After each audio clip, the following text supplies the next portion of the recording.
Assalamu alaikum everyone. Am I audible to all of you? Yes, sir. Yes, sir. Surely, wonderful, wonderful. All good people, all good. You're doing well. Exams is just round the corner, right? Mohsin says he's not good. Why, Mohsin? Why you aren't good?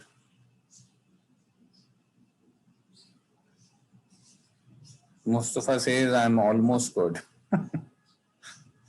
Okay.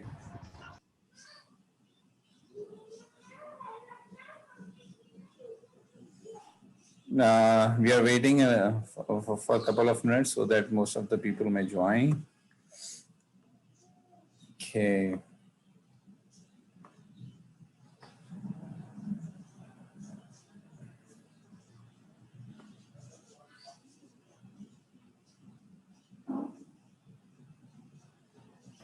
Sir midterm के बारे में थोड़ा सा guide कर लो। सब कुछ बताएंगे। आज की क्लास थोड़ी तफसील से होगी। ठीक है जी, मैं अभी आपको एक्सप्लेन करता हूँ कि हम आज की क्लास को कैसे हैंडल करेंगे। सर इम्पोर्टेंट भी everything everything you will get everything.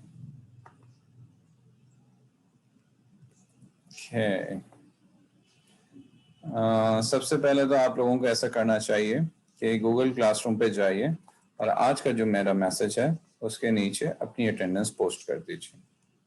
ये जो अटेंडेंस आप पोस्ट करने जा रहे हैं ये दोनों क्लासों की होगी। आज we'll have an extended session, तो I want you to make yourself available till 2:30 ताकि हम आराम से एग्जाम से पहले की सारी गुफ्तगू को कवर कर सकें।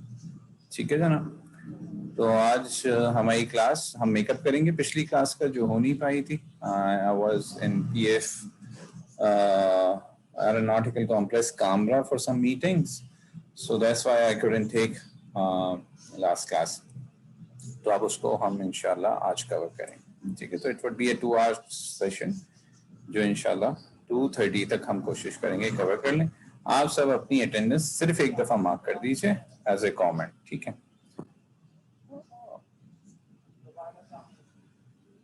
No, I'm not in aeronautics. We were there. I had a couple of people with me. Brilliant minds of GEET. We went there to discuss few possibilities, how we can help in some of the PF projects. That's what it was. Though PF doesn't need our support at all, but how we can actually contribute to something which is genuinely for the nation. वाहिब Umar साहब, attendance का मैंने अभी आपसे अर्ज किया है, बाकी लोगों से भी कह रहा हूँ, यहाँ पे अटेंडेंस मार्क ना करें। जूम के चैट बॉक्स में गो टू गूगल क्लासरूम और वहाँ पे मेरे आज का जो मैसेज है उसके नीचे अपना नाम और अपनी आईडी लिख दीजिए। ठीक है, चलिए, wonderful.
All right.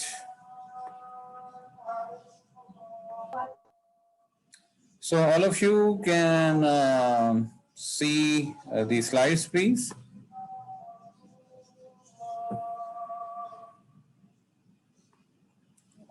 Please inform me in the message. Okay, thank you, thank you. Enough, enough. Okay, आज जो हमारी गुफ्तगू है वो थोड़ी सी आगे बढ़ेगी और हम किताब जो हमारी है उसमें देखेंगे कि उसमें क्या चीज़ें हम कवर कर सकते हैं और कहाँ तक उसे कर सकते। काफ़ी चीज़ें हम कवर किए बैठे हैं, कुछ चीज़ें आपको कवर करना पड़ेंगी और इस हवाले से हमारी गुफ्तगू आज की क्लास में रहेगी।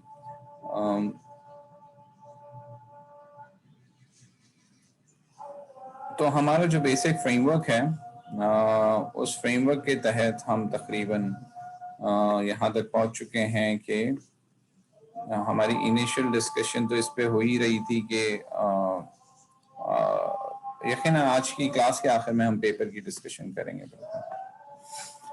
तो हम कॉन्कर द सेल्फ और कॉन्कर द वर्ल्ड की बातें जो हम कर रहे हैं तो उसमें हम वेयर टू गो पे तो बात करते रहे हैं कि विजन एस्टैब्लिश हो जाए और हर रोल में ज़िंदगी में कामयाबी चाहिए और हर रोल में कामयाबी नहीं होगी तो बात पूरी नहीं होती। ये सारी गुफ्तगू तो हम कर ही चुके हैं।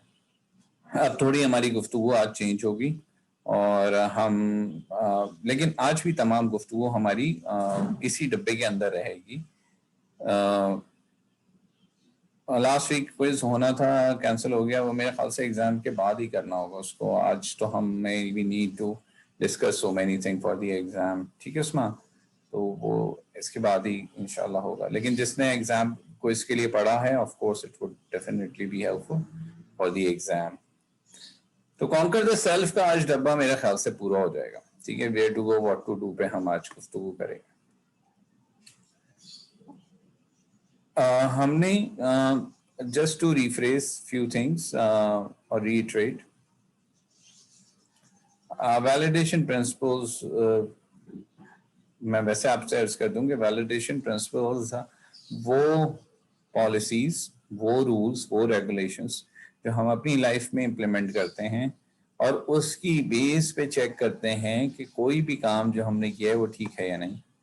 एज ए मुस्लिम हमारे पास ये गाइडलाइंस कुरान से आती हैं। हाँ, कोई और किसी और जगह से वो गाइडलाइंस लेगा और जो किसी मजहब पे भरोसा नहीं करता होगा वो जनरल एक्सेप्टेबल ह्यूमैनिटेरियन प्रिंसिपल्स को वो गाइडलाइन मान लेगा और उसमें वो अपने हर जो भी काम हम करें उसमें हमें ये चेक करना है कि वो काम जो है वो एक्चुअली वैलिडेटेड है या नहीं है, वो ठीक है या गलत है, तो वो हमें बताएगा।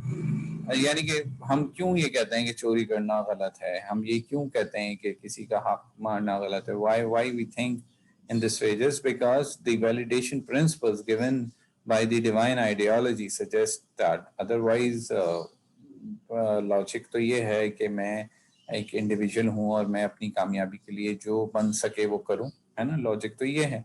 तो लेकिन वो लॉजिक यहाँ फेल हो जाती है क्योंकि मेरे जो डिवाइन प्रिंसिपल्स हैं वो मुझे ये कह रहे हैं कि जनाब आपको ऐसा नहीं करना। ये बात समझ में आ रही?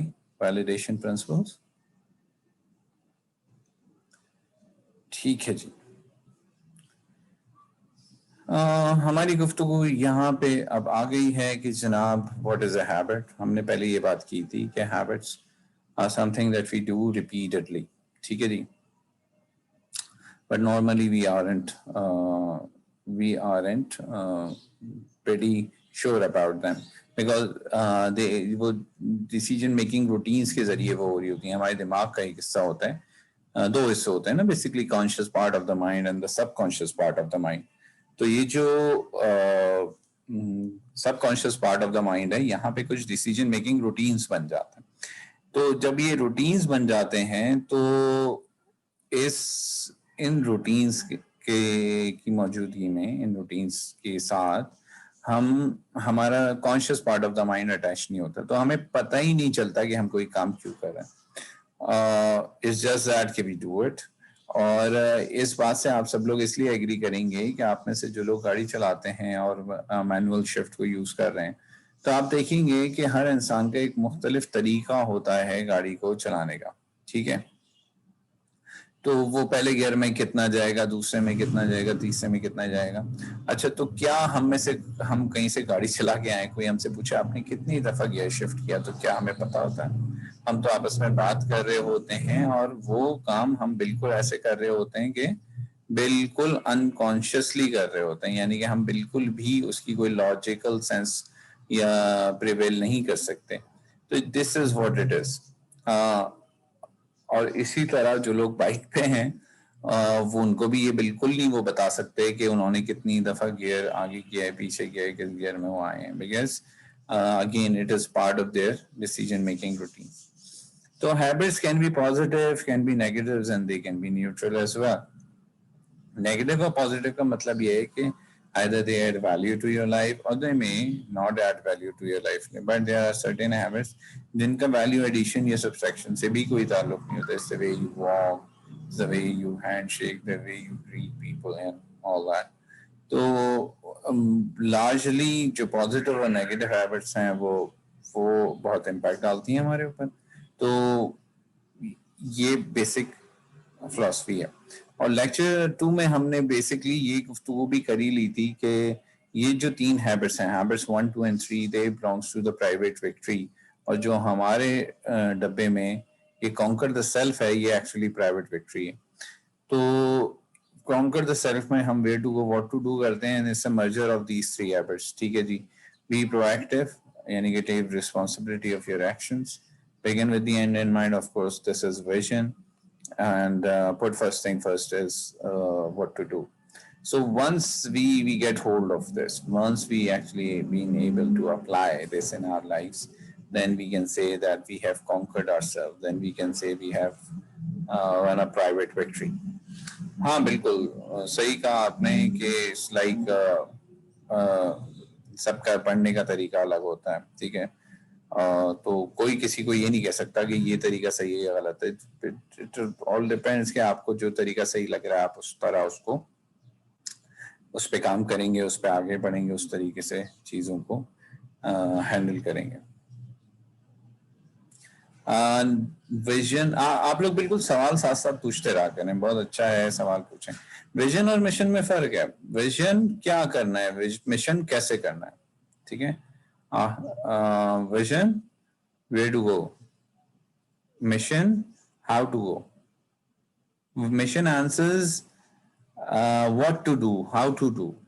Vision answers why you want to do it, why you think this is something to be done.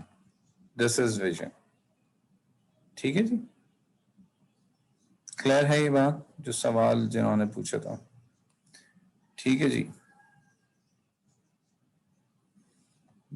Vision जो है वो आंसर करता है व्हाई, और मिशन जो आंसर करता है वो क्या आंसर करता है, वो आंसर करता है कि आप कैसे करेंगे वो काम। ठीक है जी। जी परवेज साहब, आप यहाँ जल्दी से बोल सकते हैं, ऐसी कोई बात नहीं है। Vision is yes what you can imagine. जी दानियाल साहब, बिल्कुल पेपर होगा और बहुत सारे लोग फेल होते हैं इस पेपर में, बहुत सारे। आप उनमें से नहीं होइएगा जो फेल हों, ठीक है। ठीक है, तो बाकी जो रेस्ट 4 हैबिट्स हैं वो हमारी मिड्स के बाद की हैं।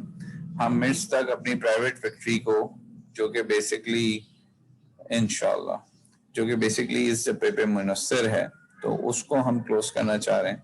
और इन 3 हैबिट्स में से हम बेसिकली ये हैबिट तफसील से कर चुके हैं। अगर आप इसको गौर से देखें कि begin with the end in mind, तो इट बेसिकली सेज व्हाट, कि भाई पहले से सोच लो, किसी भी काम को करने से पहले सोच लो कि वो क्या है। ठीक, वो पहले से ये हम प्रिपरेशन ही कर रहे हैं मिड टर्म की, बस आप साथ साथ करते रहिए प्रिपरेशन। तो begin with the end in mind suggest कि किसी भी काम करने से पहले हमें ये पता होना चाहिए कि उसका अंजाम क्या होगा, राइट। तो विजन भी हमें यही बताता है। क्या डेफिनेशन हमने पिक्चर पे विजन की आज तक लिखी है,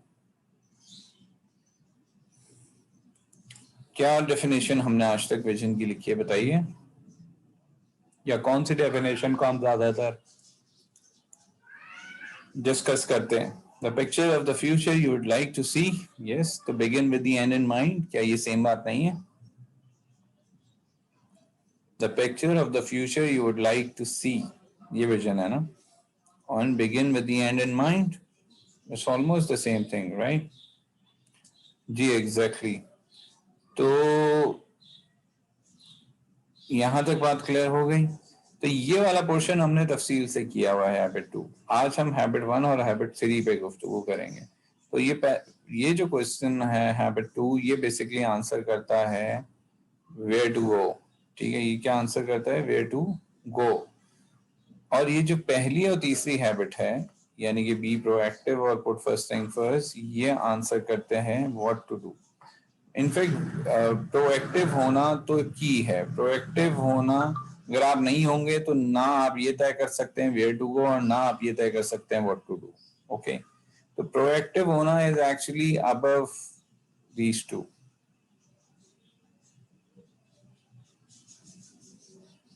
I am so proud of the last comment I got.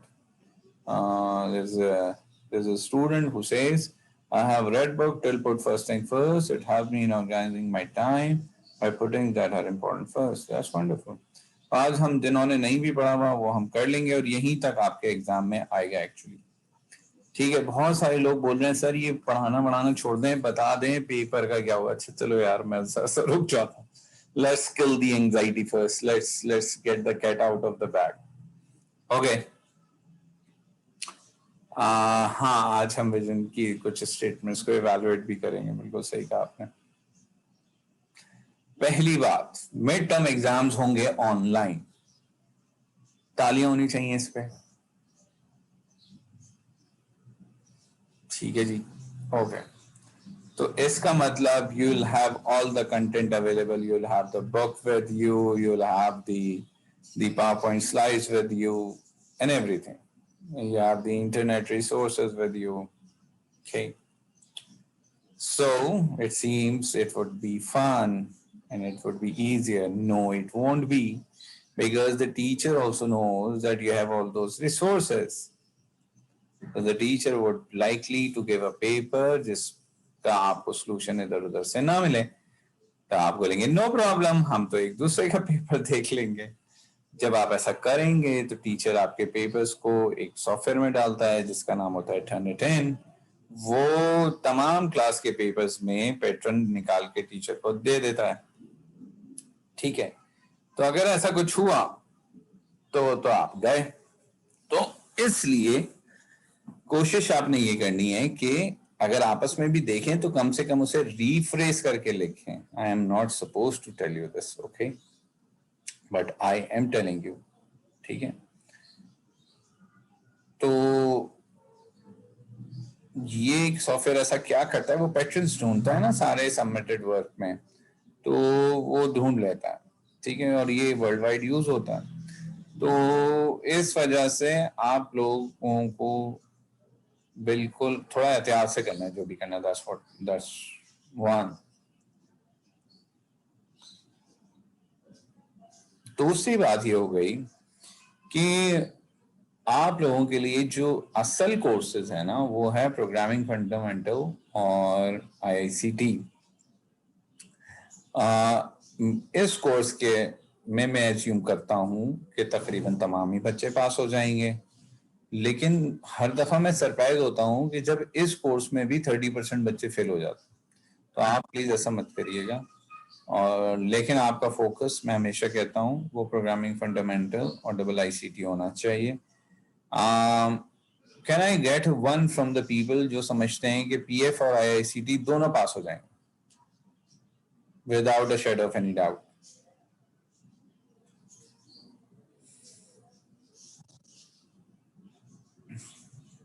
Okay, I'm wonderful कि so many ones are coming. अच्छा जी, जो लोग ये कह रहे हैं कि भाई प्रोग्रामिंग फंडामेंटल का नहीं पता लेकिन IICT तो पक्का हो जाएगा,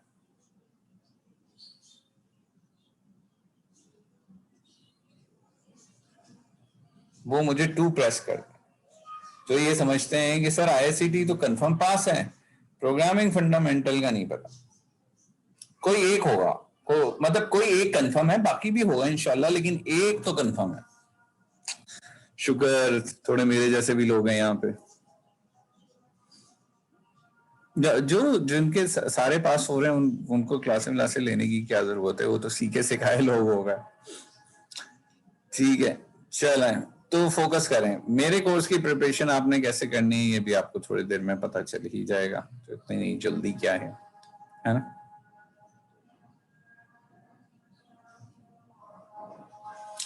जी लैब के भी एग्जाम होंगे, बिल्कुल होंगे, या नहीं होंगे? नहीं, लैब के एग्जाम नहीं होंगे। लैब के आखिर में एक फाइनल लैब होती है। लैब का फाइनल एग्जाम होता है, मिड टर्म नहीं होता। और कोई सवाल? पहले आप लोग सारे सवाल कर लें ताकि आप मेरा लेक्चर सुन आपके कान में की बजाय दिमाग में जाने लगे, क्योंकि आज हम बहुत इंपॉर्टेंट गुफ्तगू करने वाले हैं 1 घंटे। मिड टर्म 19 से ही आए, क्या मतलब? फाइनल्स का नहीं पता फिजिकल होंगे या नहीं। इंपॉर्टेंट टॉपिक के अलावा कोई सवाल है? डेट शीट फाइनल होगी कल तक। लैग एग्जाम अभी नहीं होंगे, मिड टर्म नहीं होता लैब्स का, लैब के फाइनल एग्जाम होते हैं जो एंड ऑफ सेमेस्टर होंगे। जी 19 से स्टार्ट हो रहे हैं, 25 पे खत्म हो जाएंगे।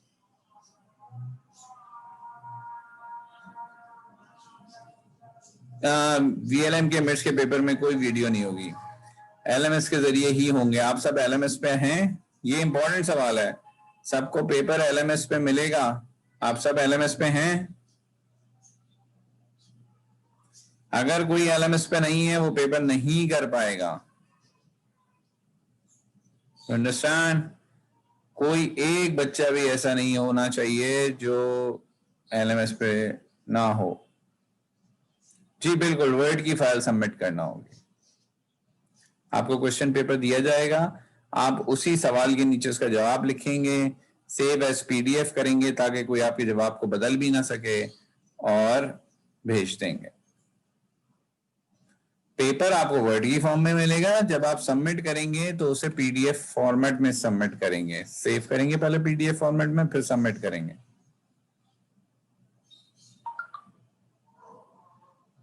नहीं, हैंड रिटन नहीं होगा। CIS टाइप सी क्वेश्चंस, ये क्या है? सारे भाई I'm unable to understand.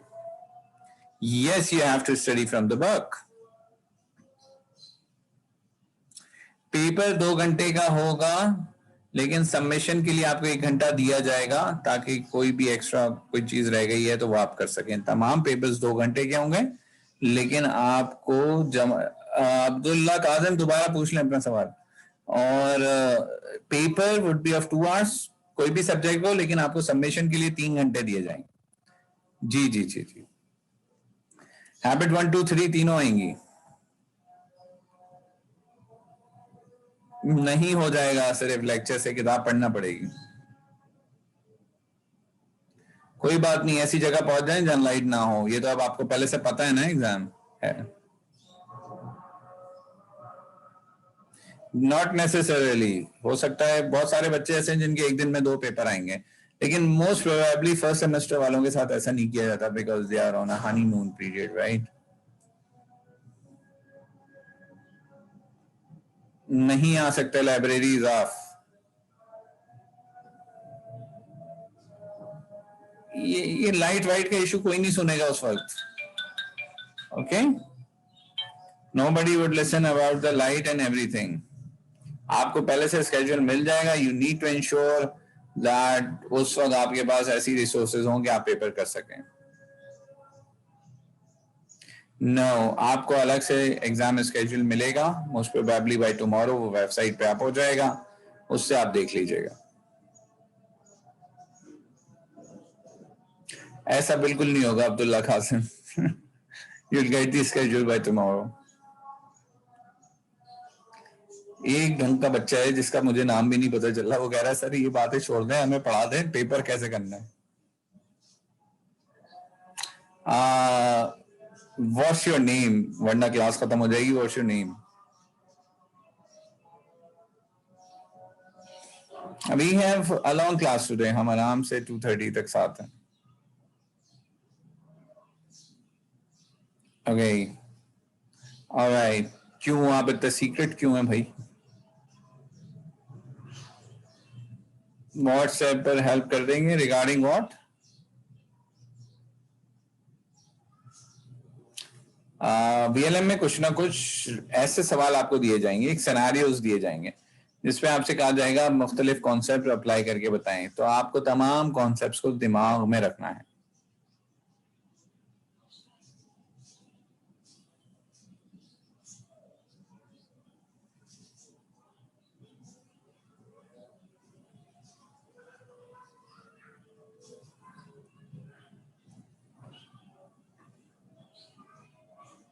MCQs नहीं होंगे।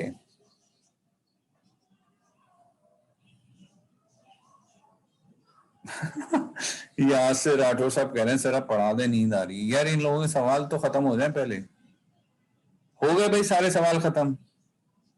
नहीं, सेक्शंस में नहीं होगा, 7 सवाल होंगे, 7 करने होंगे।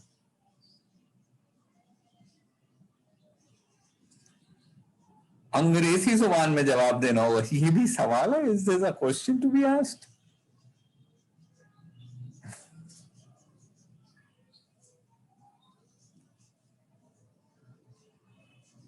Exactly Arsalan, I agree to that. जी सारे डिस्क्रिप्टिव होंगे, all questions would be scenario based, कोई एक आध डेफिनेशन का भी हो सकता है। ठीक है जी, हो गया, अब सारी कहानी खत्म। Let's start to study. हम पहली हैबिट पे आ रहे हैं, which is being proactive। ठीक है, अब थोड़ा सा होल्ड कर लें अपने सवालों को, आधे घंटे का लेक्चर लेते हैं, उसके बाद दोबारा सवालों पे आ जाएंगे। ठीक है जी? जी मैं आपको सारी एग्जांपल्स दूंगा।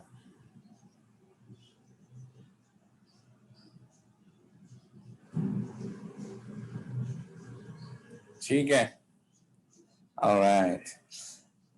बी प्रोएक्टिव, जैसे मैंने आपसे कहा कि इस डब्बे में जो हमारा ऊपर वाला है, यानी कि जो हमारी प्राइवेट विक्ट्री है, तो इसमें वेयर टू गो और व्हाट टू डू से पहले यहां पे एक आपको चाहिए विल। क्या चाहिए? एक विल चाहिए। अगर आप प्रोएक्टिव नहीं हैं तो आपको अपने आप को कॉन्कर करने का सवाल ही पैदा नहीं होता। ठीक है, मैं ये रिकॉर्डिंग अपलोड आज ही कर दूंगा, सारी बेफिक्र रही। यानी कि ये जो ख्याल है कि I need to conquer my self, ये जो ख्याल है कि I need to have a private victory, ये जो ख्याल है कि I need to have control on my life, ये जो ख्याल है कि I need to be successful, ये सब ख्याल ख्वाबो ख्याल ही रह जाते हैं अगर आप प्रोएक्टिव ना हो। क्योंकि प्रोएक्टिव होना वो पहली स्टेप है जिसपे जब आप चढ़ते हैं तो आपको एक ऐसा एंडेवर नजर आता है कि फिर आप अपनी राह का तयन कर सकते हैं। प्रोएक्टिव होने का मतलब है कि आप यूं समझें कि एक कुएं के अंदर एक मेंढक है और वो सारी जिंदगी कुएं में ही रह रहा है, तो उसके लिए वो ही कुआं उसकी दुनिया है। तो प्रोएक्टिव होना उस मेंढक को उस कुएं से निकाल देगा। जब वो उस कुएं से निकल आएगा तो अब वो अपना विजन सेट करे, वेयर टू गो, फिर वो ये सेट करे व्हाट टू डू, कि मुझे क्या करना है। ये सब बातें बाद में आएंगी, पहले कुएं से निकलना है। तो प्रोएक्टिव होना एक्चुअली इंसान को किससे निकाल लेता है? कुएं से निकाल लेता है। Give me one for this. Okay, अब ये कुएं से निकलने का क्या मतलब है? ठीक है, देखिए, जाहिर है फिजिकली तो कोई भी कुएं में नहीं है। ठीक है, यहां जो मेटाफर है, that what exactly is that particular well we are talking about, it is actually the depth in which we are living in ourselves। ठीक है, ये कुआं असल में बाहर नहीं है, हमारे अंदर है, जिसमें हम गिरे हुए हैं और हमें उससे निकलना है। और हमें कैसे पता चलेगा कि हम बाहर आ गए हैं?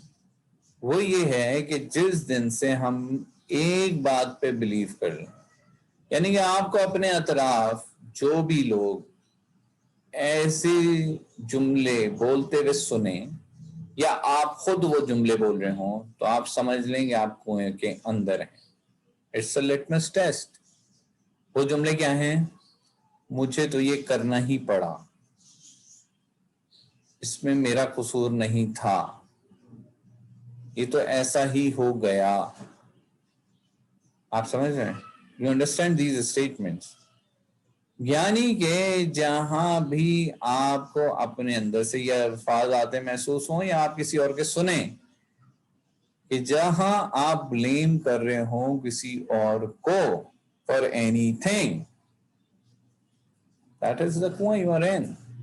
और जहां आपको ऐसा लगे कि सब कुछ मेरी वजह से है, अच्छा और बुरा, I am responsible, then you suddenly become another person and you came out of that well.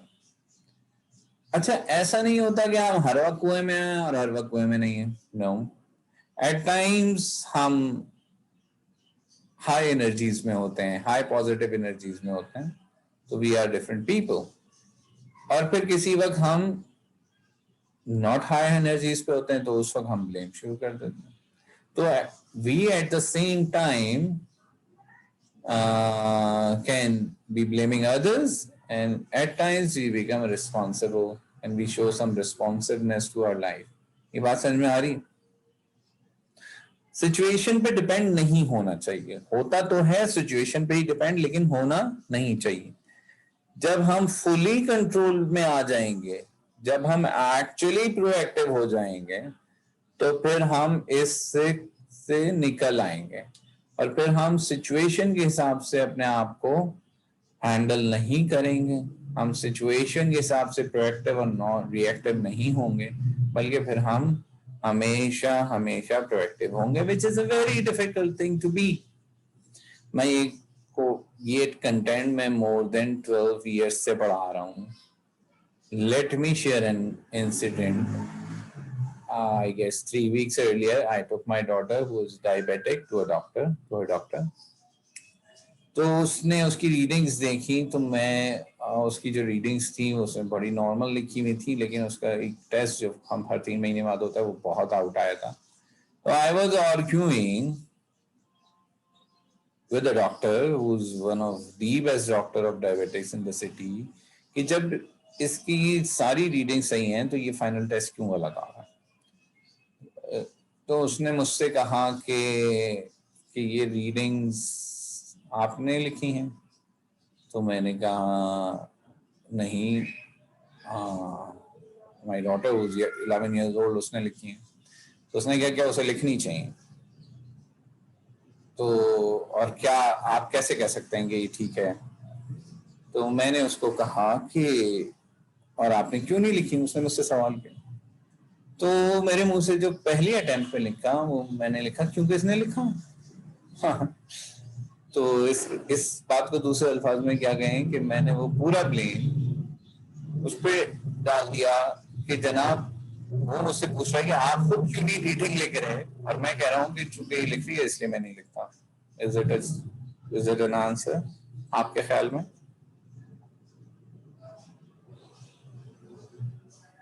Ji exactly सही कहा आपने।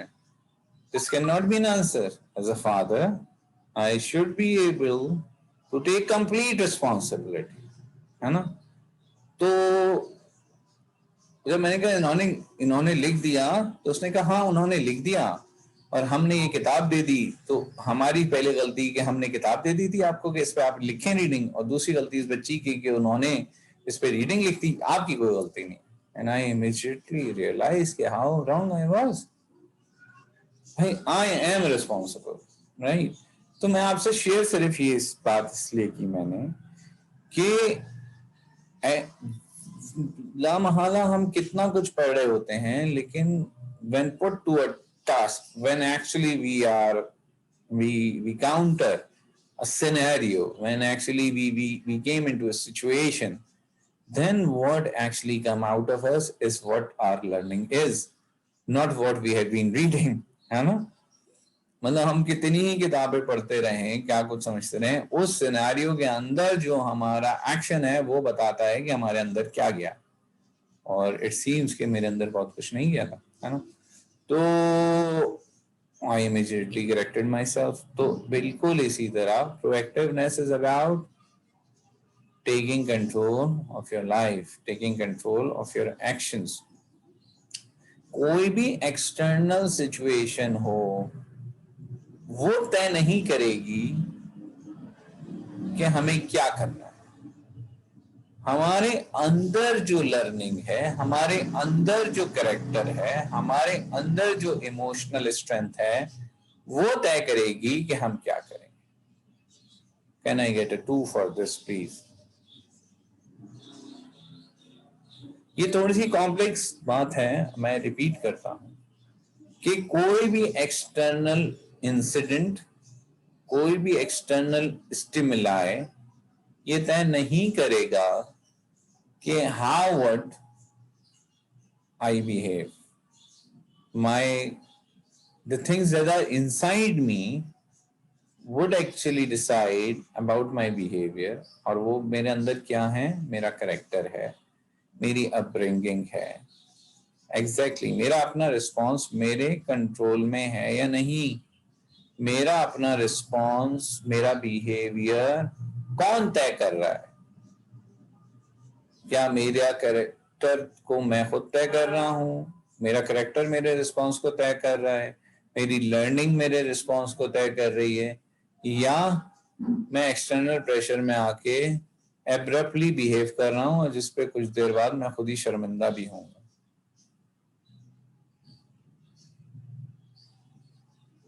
आप बात समझ रहे? तो दिस इज बीइंग प्रोएक्टिव। और उसकी मैं ये मिसाल, इनफैक्ट मेरी एक ट्रेनिंग है इसी चीज पे, उसकी एक फाइनल जो तस्वीर है जो कंक्लूड होती है वो ये है कि एक वो बहुत बड़ा आसमान का रीजन दिख रहा है, उस पर बहुत सारे बलून्स हैं, लेकिन उस बात को ज्यादा अच्छी तरह से मैंने देखा एक वीडियो में, एक गाय विद अ टर्बन, वो बता रहे थे कि उनके हाथ में 2 बलून्स थे, ठीक है, और उन्होंने एक बलून को छोड़ा, वो ऊपर चला गया, उन्होंने दूसरे बलून को छोड़ा, वो नीचे चला गया। तो उन्होंने कहा कि दोनों बलून्स पे ये एक्सटर्नल प्रेशर जो है एयर का वो तो सेम था, तो एक ऊपर क्यों गया और एक नीचे क्यों गया? आपके ख्याल में ऐसा क्यों हुआ?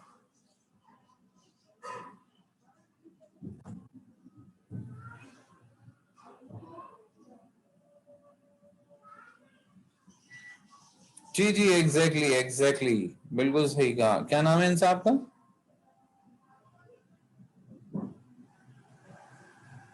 हाँ, वो कोई दावत इस्लामी की साहब थे।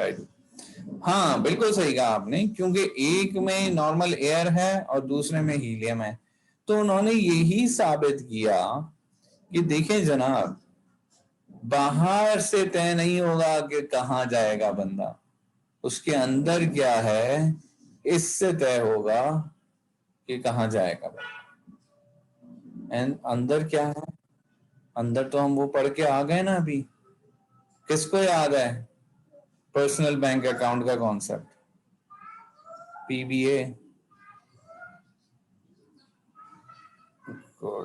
अगर जिसको याद है तो बस हम वही बात हमने की थी, वही बात इस बलून से समझ आई कि हम अपने अंदर जो डिपॉजिट्स करेंगे तो वक्त पड़ने पे वो ही डिपॉजिट्स हम विड्रॉ कर सकते हैं। आपको याद है ना वो डॉगी वाली एग्जांपल के, जब डॉगी सामने आया और हमने अपनी टांगों से चाहा कि वो हमें भगा ले जाएं और वो भगा के नहीं ले जा पाई। क्यों? क्योंकि हमने उनमें इन्वेस्ट नहीं किया था।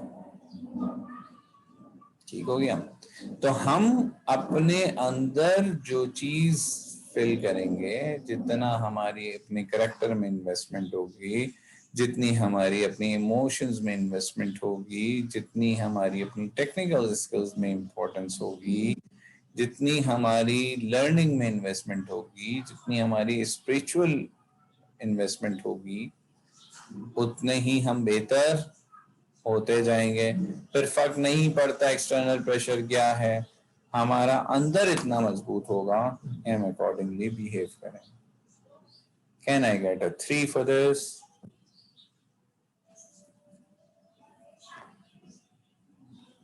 समझ आ रहा है कि हैमिंग 3 प्रेस कर रहे हो?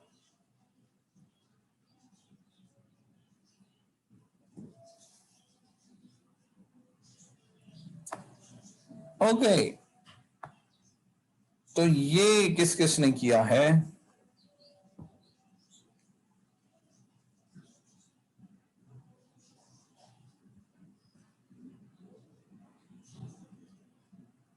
सभी ने किया है, राइट। तो आई चैलेंज यू कि आप इस तरह की पिक्चर मुझे भेजें इस बॉटल के साथ। Can you do that?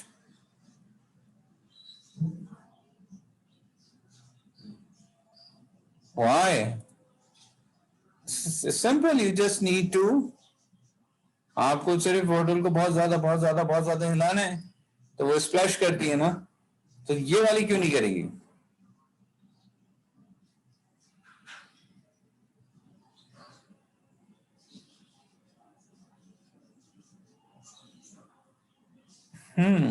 Because in दोनों बॉटल्स पे एक्सटर्नल प्रेशर तो सेम था, लेकिन इंटरनल इनके अंदर दो डिफरेंट चीजें थी.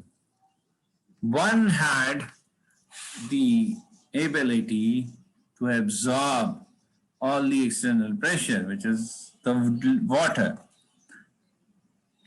तो आपने कैसा बनना है? हाँ, जो आप कह रहे हैं कि वाटर बॉटल को प्रेस करेंगे तो हो जाएगा, तो इसका मतलब एक्सटर्नल प्रेशर बदल गया है ना. तो हम तो बात ये कर रहे हैं कि एक्सटर्नल प्रेशर सेम रहे. तो हमने बनना क्या है? He needed to be like a water bottle, not like a soda can. कि जिसको कोई कुछ बोल के जाए, रास्ते में जा रहे हैं, कोई कुछ एक लम्हे को बोल के गया, आप उसके पीछे भाग रहे हैं, अपना कुछ छोड़ दिया, असाइनमेंट छोड़ दिया. Not like that. ठीक है. तो हम सब मुख्तलिफ सिचुएशन में रिएक्टिव भी हो जाते हैं और हम सब मुख्तलिफ सिचुएशन में प्रोएक्टिव भी हो जाते हैं. तो हमारी इंप्रूवमेंट ये है कि हम कम से कम रिएक्टिव बने और ज्यादा से ज्यादा क्या बने? प्रोएक्टिव बने. ठीक है. हमारी जीत क्या है कि हम ज्यादा से ज्यादा प्रोएक्टिव बने और कम से कम रिएक्टिव. प्रोएक्टिव को फिलहाल डेफिनेशन ये समझ लें कि हम ज्यादा से ज्यादा वाटर बॉटल की तरह बिहेव करें और कम से कम सोडा बॉटल की तरह. फिलहाल ये समझ लें. अभी हम आते हैं प्रोएक्टिव क्या होता है. प्रोएक्टिवनेस इज, सुन रहे हैं आप लोग और से?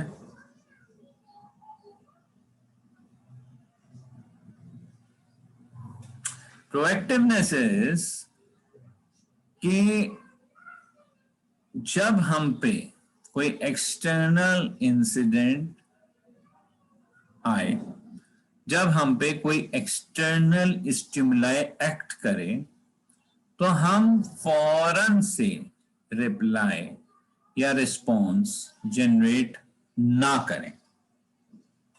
क्या ना करें? रिप्लाई या रिस्पॉन्स जनरेट ना करें, बल्कि हम एक लम्हे को रुकें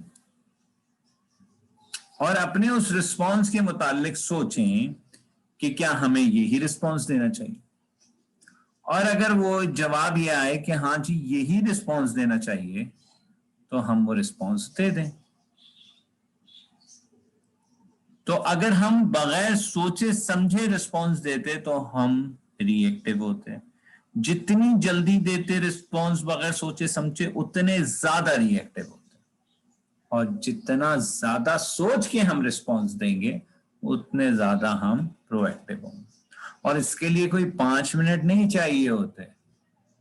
it's a matter of few seconds. यानी कि आपको किसी ने कुछ बोला और आप जवाब देते देते रुके और आपने कहा, पॉज बटन दबा दिया और आपने कहा 1 2 3 4 5. अब आप कभी भी वो बात नहीं बोलेंगे जो आप उस वक्त बोल देते. कॉर्पोरेट लाइफ में ये बात डे 1 सिखाई जाती है कि भाई गुस्से में ईमेल नहीं करनी. जैसी ईमेल आई आपने ठग जवाब दे दिया. Now there's a thumb rule कि you sleep over an email. Okay, you sleep over an email and then you reply the other morning. Now you will never write that you were writing at that moment. So proactiveness is about giving a calculated, thoughtful response. as compared to the abrupt response, which is categorized as a reaction.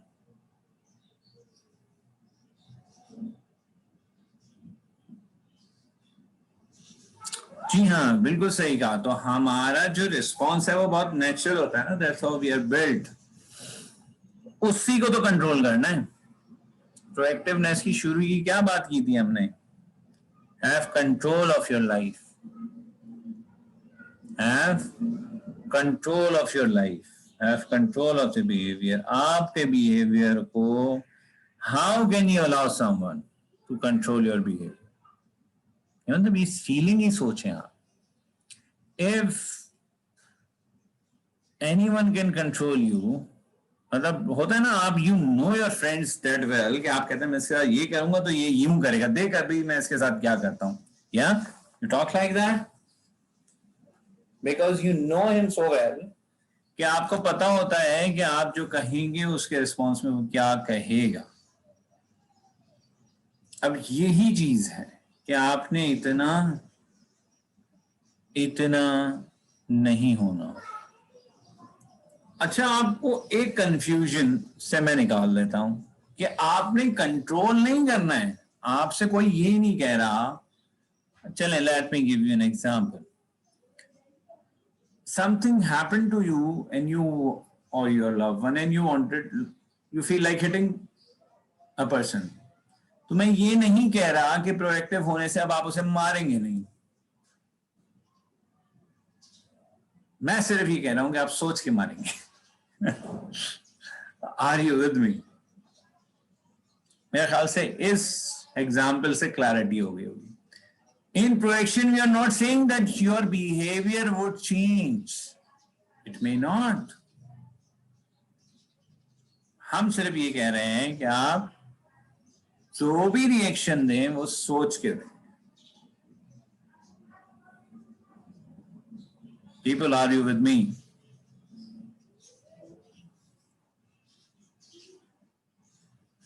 Okay.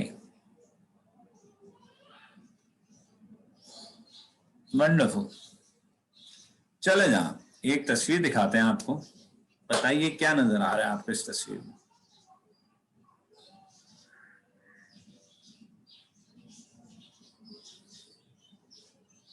What you see in it?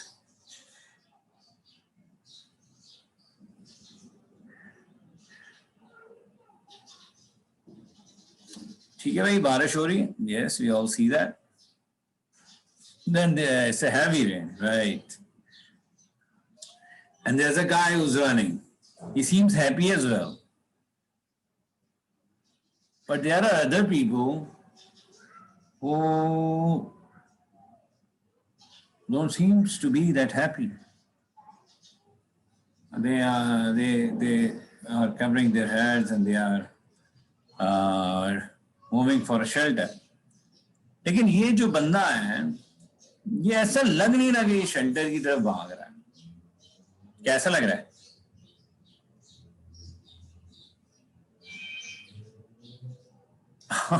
Yes, they may be coming from the office. Yes.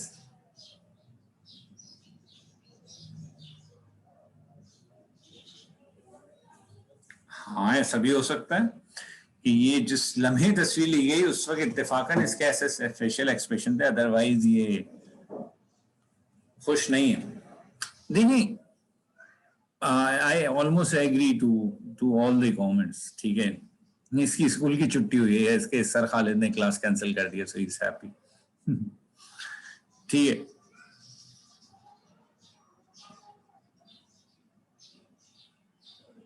ठीक है। तो basically चलें यार, इसको छोड़ते हैं। हम बात करते हैं कि अगर आज कराची में बारिशें हो रही थी तो we all were happy almost, right? ठीक है, we all were happy, very good. तो जैसे ही थोड़ा सा क्लाउडी हो, चल यार बीच पे चलते हैं, इट्स लाइक दैट, है ना? या वील हैव फन, यस। यार आज मूड बड़ा अच्छा है, चल ड्राइव पे चलते हैं, थिंग्स लाइक दैट, ठीक। लेकिन क्या यही बिहेवियर होता है कि जब आप if there is a broad daylight तो आप बोलते हैं भाई बहुत गर्मी, क्या हो गया तुझे? मैं आपसे बोलूं ब्रॉड डे लाइट में लेट्स हैव बारबेक्यू आफ्टरनून, तो you would actually question my sanity, है ना? लेकिन दुनिया के बहुत सारे मुल्क ऐसे हैं जहां पे ब्रॉड डे लाइट में ही दिन 12 बजे ही बारबेक्यू किया जाता है।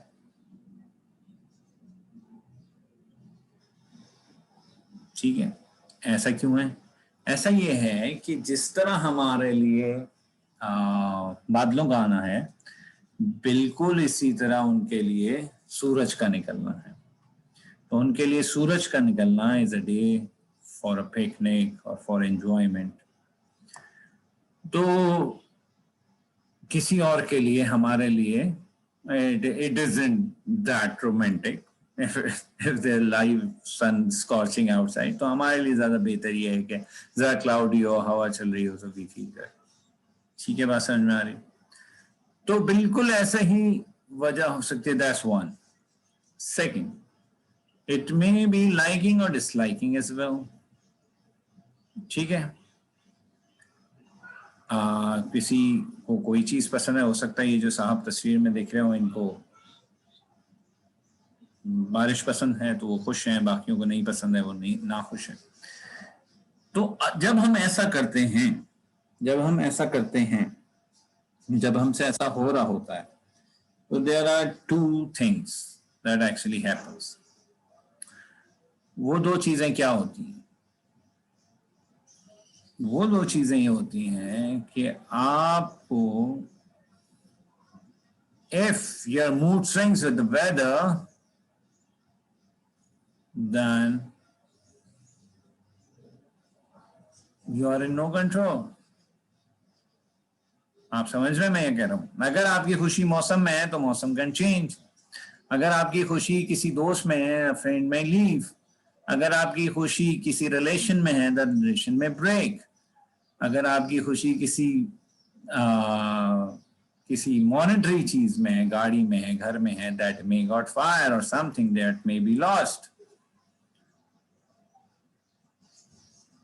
तो ये जो खुशी है, ये जब तक किसी भी दूसरे चीज, इंसान से अटैच रहेगी तो आपकी नहीं होगी।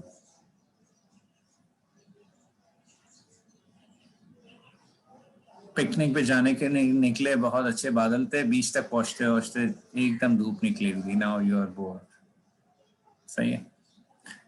तो इस खुशी को अपने अंदर लाने के लिए हमें क्या करना होगा?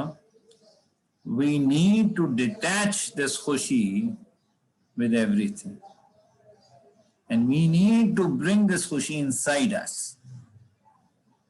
जिसको मैं कहता हूं कि we need to carry the weather within us.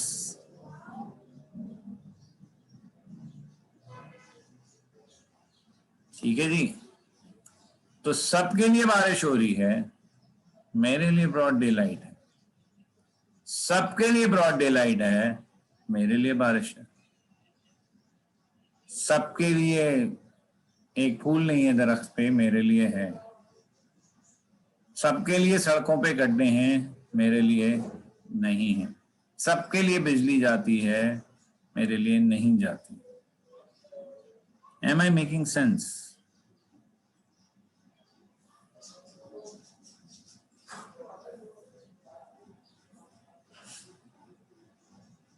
I like एक बहुत ही कैपिटल में लिखा हुआ है, no sir you are not making sense at all. हाँ जी, क्यों? ऐसा क्यों नहीं हो सकता? यही तो कमाल है। कंटेनमेंट क्या है?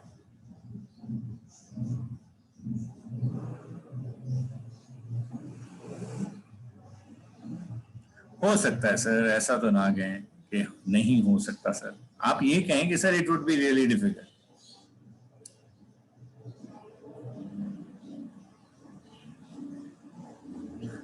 अच्छा समझ ही नहीं आ रहा, ठीक है। हाँ बिल्कुल Ali Faizan, you are getting close to that. हाँ एग्जैक्टली ना, दैट्स व्हाट इज मेंट। भाई मुझसे सवाल ही इस चीज का किया जा रहा है ना कि मैं अल्लाह की रजा में राजी हूं, बस बात खत्म। तो होता यह है कि मैं ऐसा क्यों नहीं कर पाता, इसलिए नहीं कर पाता कि मैं ये नहीं देखता कि मेरे पास क्या है, और मैं क्या देखता हूं कि दूसरों के पास क्या है। और जब तक मैं ये देखता रहूंगा कि दूसरों के पास क्या है, उस वक्त तक आई वुड रिमेन अनहैप्पी। ठीक है जी। तो मेरी खुशी इज जब मैं कंटेंट हूँगा with whatever I am blessed with, तो मुझे इस बात से फर्क नहीं पड़ेगा सूरज है नहीं है, काम है नहीं है, क्या नहीं है। Of course it is easier said than done. मैं खुदा ना ऐसा कुछ नहीं बोल रहा कि मैं ऐसा कर लेता हूँ। बीइंग ए ह्यूमन मैं बहुत इन्फ्लुएंस होता हूँ बहुत सारी चीजों से। बात ये नहीं हो रही कि क्या हम ऐसा करते हैं, बात ये हो रही है कि क्या हमें इवेंचुअली एक आइडियल इंसान को ऐसा होना होगा। यस होना होगा। And we all need to travel towards this destination कि जहां एक्चुअल खुशी, actual containment, get detached from other things and we'll be able to get it inside us। और उसी वक्त को तो कहेंगे ना carry the weather within you. और आप सबके जानने वालों में कुछ लोग ऐसे यकीनन होंगे, अभी मैं आपसे पूछूंगा आप नाम भी ले देंगे, कि जो इस तरफ चल रहे होंगे, जो इस तरफ बढ़ रहे होंगे, जो जो पहुंच रहे होंगे इस तरफ के they would be carrying the weather within them. यानी कि आपका वो दोस्त जो बड़ी से बड़ी परेशानी में can laugh, he is that sort of a person. ठीक है।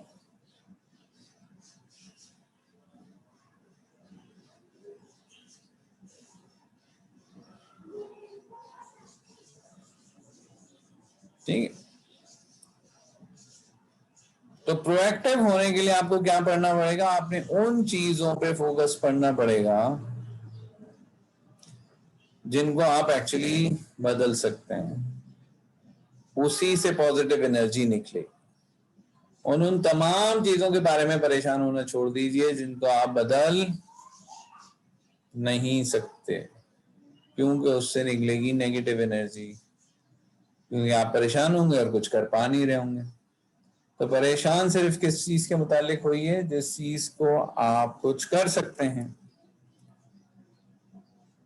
तो आपको कैसे पता चलेगा कौन सी चीज है जिसके लिए आप कुछ कर सकते हैं? आपको लगता है आप अपने छोटे बहन भाई के लिए कुछ कर सकते हैं, उसे बदल सकते हैं, उसे इन्फ्लुएंस कर सकते हैं? Actually not. I can't even influence my 3.5 years daughter। ठीक है। तो the only thing I can change is me, my attitude, my mood, my behavior, my emotional strength। ठीक है जी। and my reaction to others। और ये मुझे कैसे पता चलेगा कि मैं ये कर सकता हूँ या नहीं? मुझे सिर्फ अपने अल्फाज को सुनना पड़ेगा। मैंने एक्चुअली ये एक्सरसाइज की थी कि 24 घंटे के लिए अपने साथ एक रिकॉर्डर प्रेस करके रखा और फिर एक सॉफ्टवेयर प्रोग्राम के जरिए उसमें से डेटा उठाया, तो बहुत सारी नेगेटिव लैंग्वेज थी। जहां भी आपको ऐसा लगे मुझे ये करना पड़ा, this is reactive. Proactive is I choose to. सही है।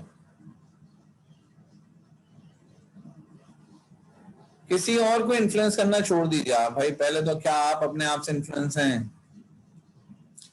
कैसे पता चलेगा? Back to lecture 1, can you keep small promises with yourself?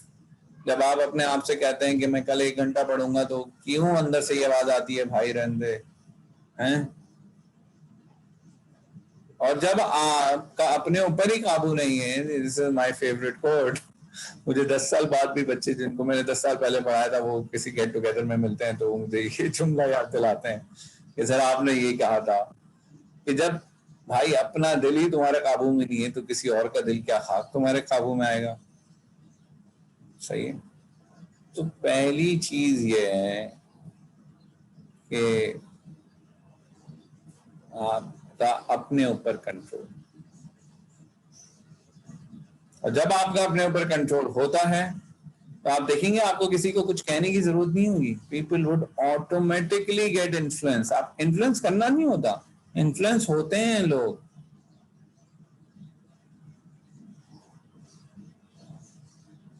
ठीक है, इन्फ्लुएंस होते हैं लोग। अब देखें, still I am unable to influence people, क्योंकि मुझे मैसेज में अभी भी आ रहा है सर मिड टर्म के बारे में बता दें। We have a class my friend till 2:30, और ये जो हम पढ़ रहे हैं ये मिड टर्म में आना है। हम मिड टर्म की ही गाइडेंस पे बात कर रहे हैं। ठीक है उसामा साहब? ऑलराइट, तो there is one thing, circle of control, इसमें आप हैं। ठीक है, और जब आप इधर उधर सर्कल ऑफ कंसर्न को छोड़ दीजिए, आप तालीमी निजाम का क्या होगा, कि एसी का क्या होगा, पाकिस्तान का क्या होगा, forget it, forget the purple thing, forget the pink thing. ये मेरा छोटा भाई मेरी नहीं सुनता, अब्बा को मेरी बात समझ नहीं आती, छोड़ दीजिए। यहां आ जाइए, सर्कल ऑफ कंट्रोल, ये आप हैं। इस गिरे पे वर्क करना है आपने। जब आप इस गिरे पे वर्क करेंगे, due to the positive energies, ये circle would automatically expand and it would help you to influence others.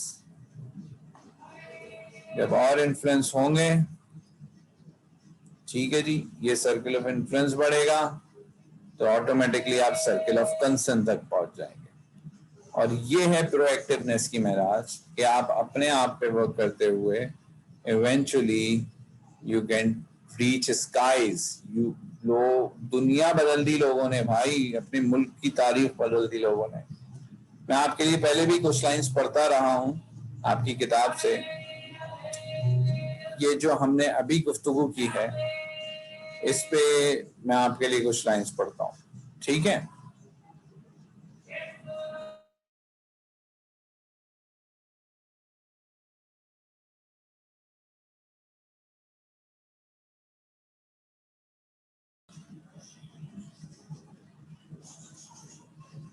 When I was young and free and my imagination had no limits, I dreamed of changing the world. क्या कहा जनाब? When I was young and free and my imagination had no limits, I dreamed of changing the world. As I grew older and wiser, I realized that world would not change. ठीक है जी, but छोटे थे तो क्या ख्वाब था, दुनिया बदल दूंगा। बड़े हुए पता चला दुनिया नहीं बदल सकता। फिर क्या किया? I decided to shorten my sights somewhat and change only my country. But it too seems immovable. भाई वो भी नहीं हो पाया। As I entered my twilight years, in one last desperate attempt, I sought to change only my family, those closest to me. But they have none of it. बिल्कुल आखिर में सोचा कि भाई अपनी फैमिली को बदल लें तो भी नहीं बदलें। And now here I lie on my deathbed. Now here I lie on my deathbed and realize, perhaps for the first time, that if only I change myself first, then by example I may have influenced my family, and with their encouragement and support I may have bettered my country, and who knows, I may have changed the world. और समझ आ रही है जनाब? तो proactiveness का बहुत long lasting impact हो सकता है, लेकिन 3 बातें करनी। 100% ये यकीन होना कि सब कुछ मेरी वजह से है, no one to blame. Second, अपने सर्कल ऑफ कंट्रोल पे काम करना है, जिससे automatically circle of influence expand होगा और at the end of the day circle of concerns भी टच हो जाएगा। Can I get 1 for this? जो हमारी अब तक की डिस्कशन हो गई पूरी।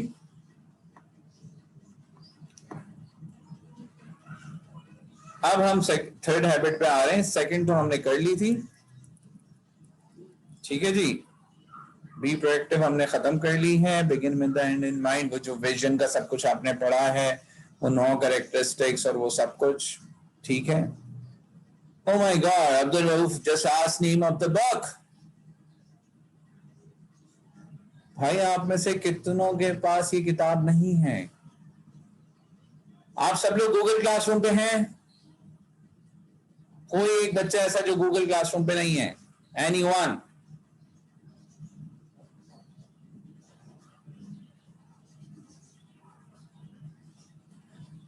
Immediately get into the Google Classroom. It had all the lectures there, the book and all the lectures. How come you are not part of Google Classroom up till now?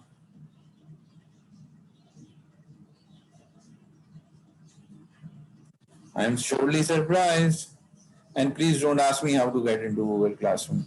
Okay? Ask your friends. All right, people, we are having a breather of 5 minutes. And then I'll be back with the third habit.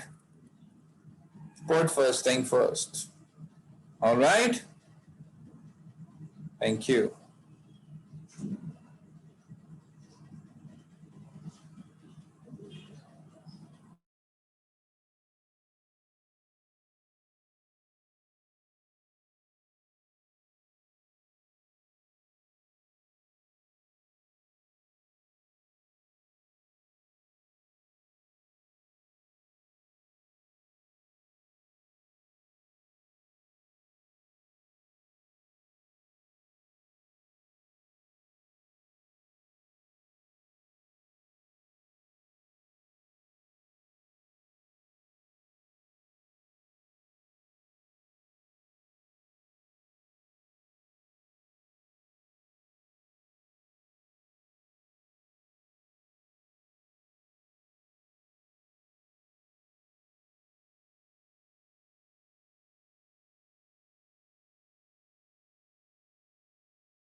अस्सलाम वालेकुम, welcome back people.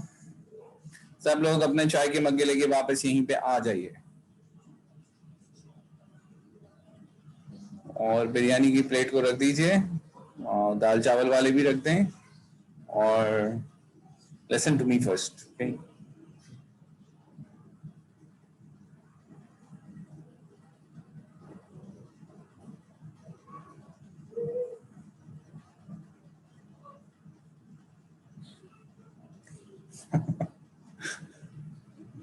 चलो यार, कोई बात नहीं, अम्मा से ताल्लुकात अच्छे रखिएगा तो प्लेट मिलेगी ना भाई।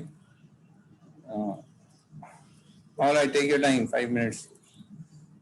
हम बहुत इंपॉर्टेंट डिस्कशन में जा रहे हैं और अगला half an hour is very important, okay? मुझे बताइएगा कब शुरू करना है। I am here.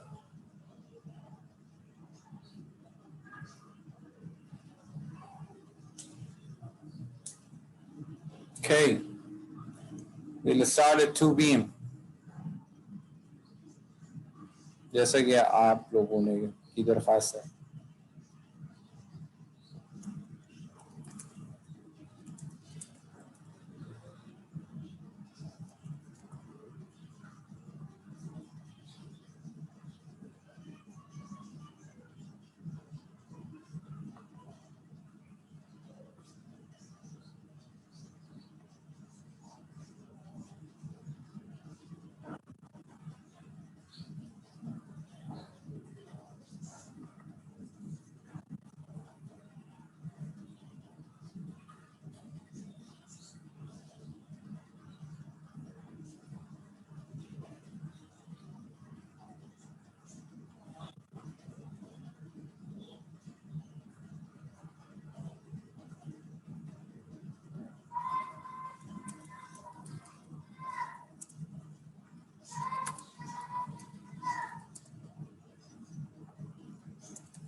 अच्छा जी, अटेंडेंस आप लोगों ने मार्क कर दी है गूगल क्लासरूम पे। यहाँ पे कोई अटेंडेंस मार्क नहीं कीजिए। Google to the Google classroom में मार्क है और उसके नीचे मैं एंड ऑफ अटेंडेंस लिख रहा हूँ। उसके बाद आपकी अटेंडेंस मार्क नहीं हो पाएगी।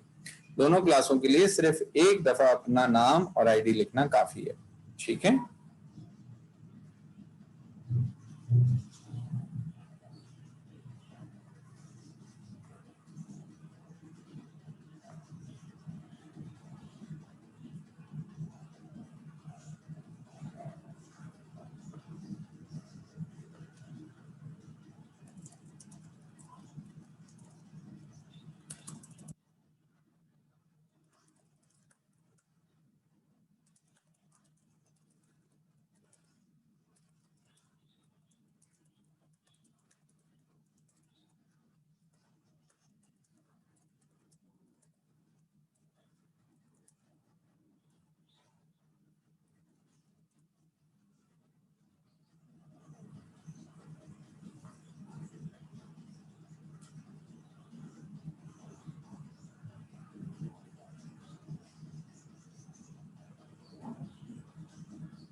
Alright,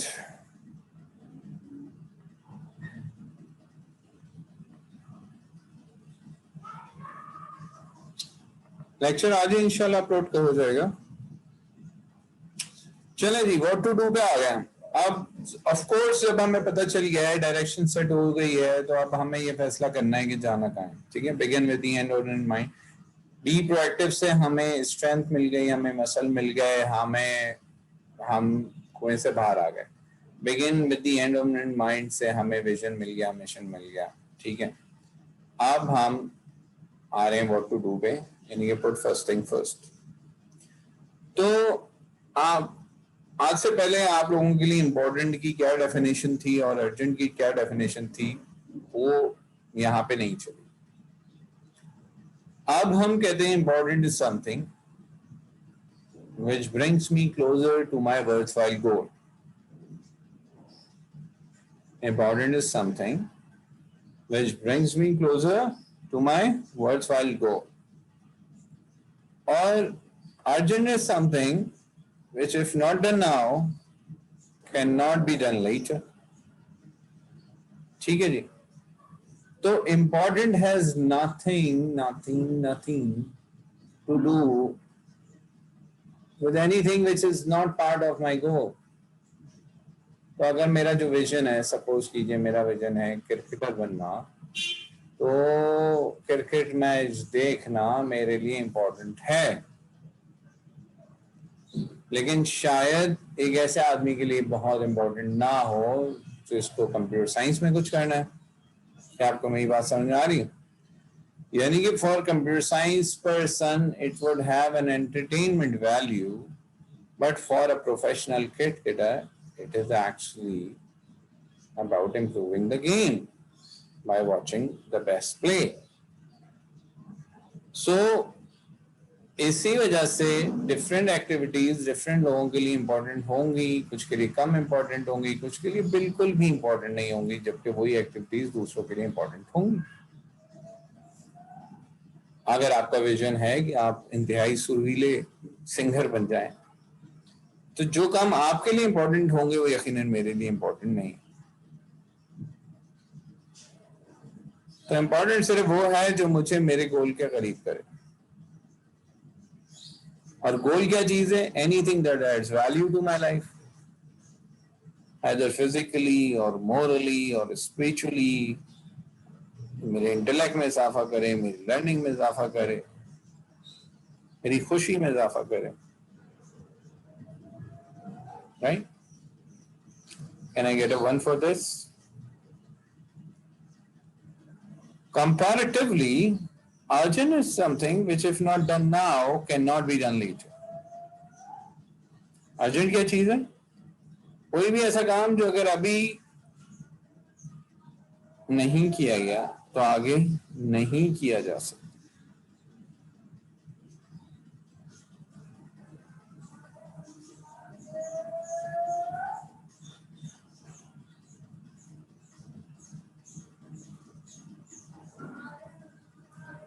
not done now, cannot be done later.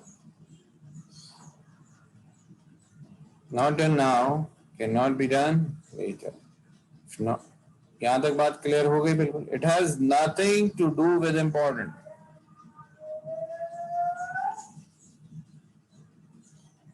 Answering a ringing phone is urgent, क्योंकि अगर वो एक दफा बंद हो गया तो दोबारा वो फोन आप नहीं उठा सकेंगे. अब वो फोन था किसका, इससे तय होगा कि वो इम्पोर्टेंट है या नहीं है. लेकिन answering a ringing phone is urgent, because अगर आपने पिक नहीं किया तो आप वो नहीं उठा पाएंगे.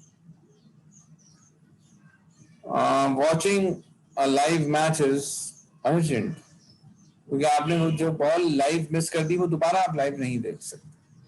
तो urgent is a time bounded activity, इसका इंपॉर्टेंस से कोई ताल्लुक नहीं होता. जबकि इंपॉर्टेंट इज समथिंग जो कि आपको आपके गोल के करीब करे, और आपका गोल क्या चीज है जो आपकी जिंदगी में वैल्यू ऐड करे. ठीक है जनाब, वर्चुअल गोल क्या चीज है जो आपकी जिंदगी में वैल्यू ऐड. अब इन दो डेफिनेशंस पे जो आपकी इंपॉर्टेंट और अर्जेंट ये है, बताइए ये अर्जेंट सिर्फ 3 चीजें लिखी हुई हैं, क्या इसके अलावा कोई चीज आपको अर्जेंट नजर आ रही है इसमें?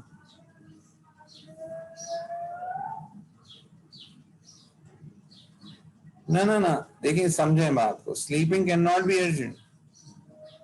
अगर आप इस वक्त ना सोएं 5 मिनट बाद सो जाएंगे. यस, किसी ने बहुत अच्छा पॉइंट किया कि seeking forgiveness from the God is urgent, because you never know when you had the last chance. तो अभी अभी कर लेते हैं ना सब लोग यार. चले भाई, oh my Lord please forgive me, खत्म है ना. तो 1 को हम नहीं कह सकते अर्जेंट, तो 2, 5, 8 going to a sale which is ending today is urgent, है ना. वही बात कि अगर अभी नहीं किया तो बाद में नहीं हो सकेगा, हम सिर्फ ये कह रहे हैं. ठीक है,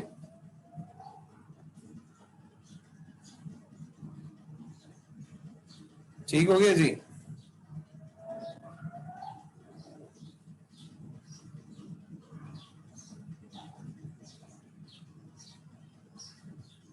On the basis of this, Sarab, you're right कि जी hugging your child could be important because you never know कि आपको दोबारा मौका मिले या ना मिले. तो on the basis of urgent, not urgent, and important, not important, we have 4 quadrants.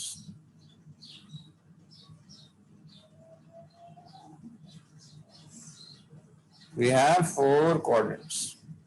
Q1, Q2, Q3 and Q4. Q1 में वो सारी एक्टिविटीज आएंगी जो इम्पोर्टेंट भी हों और अर्जेंट भी हो. Q2 में वो एक्टिविटीज आएंगी जो अर्जेंट तो नहीं हो लेकिन इम्पोर्टेंट हो. Q3 में वो एक्टिविटीज आएंगी जो इम्पोर्टेंट ना हो लेकिन अर्जेंट हो. और Q4 में वो एक्टिविटीज आएंगी जो ना ही इम्पोर्टेंट हो ना ही अर्जेंट हो. एक एक एग्जाम्पल मुझे चैट बॉक्स में लिख दें.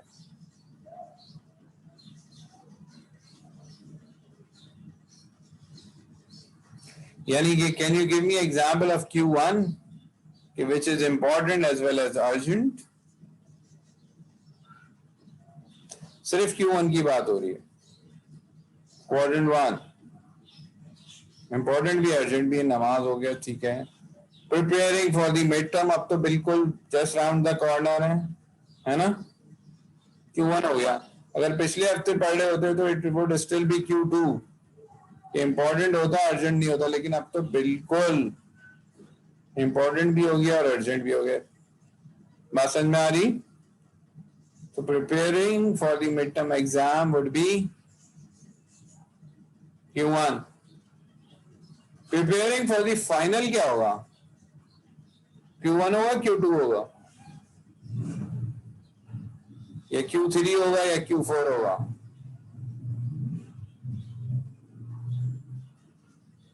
जी हाँ, सभी ने सही कहा, Q2 होगा, क्योंकि इंपॉर्टेंट तो है.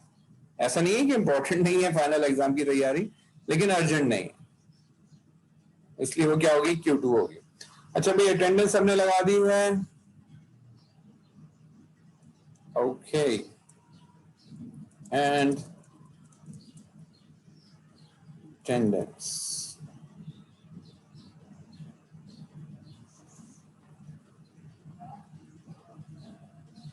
चले जी Q3 की एग्जाम्पल कर लें कोई। यहां नहीं लगानी है अटेंडेंस, जहां लगानी थी वहां लगानी थी, अब खत्म हो गया टाइम। ठीक है जी, Q3 की बात हो रही है। Q3 में ऐसे टास्क आ गए जो इंपॉर्टेंट तो नहीं है लेकिन अर्जेंट है, जैसे आपके लिए लाइव मैच, जैसे अम्मा ने आपके लिए हरा धनिया मंगाया है ना यार। eating is important, how can you say eating is not important? Meat is also important.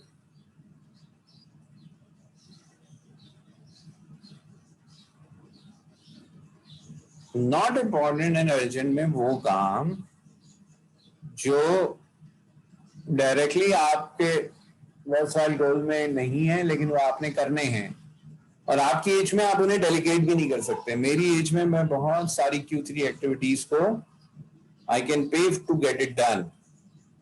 मैं मोहल्ले में किसी चौकीदार को बोल सकता हूँ गाड़ी सर्विस का ऐसी कोई भी चीज है। Q4 की एग्जाम्पल दें।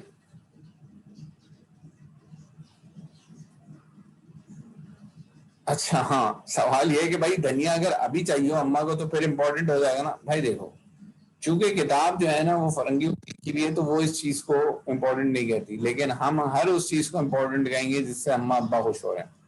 तो ब्रिंगिंग धनिया is important because it would make अम्मा हैप्पी। अच्छा हाँ, Q4 में चैटिंग, स्मोकिंग, व्हाट नॉट, मैं ऐसा नहीं मानता। मेरी अपनी डेफिनेशन है, वो ये है कि access of everything is Q4। मतलब आई डोंट माइंड के यार छुट्टा लगा रहे यार, ठीक है चल क्या है, लेकिन excess of everything, too much of cinema, too much of hanging out, too much of anything, too much of computer games, ये सब क्या है? All this would be Q4. Excess of everything is Q4. ठीक है, that's all.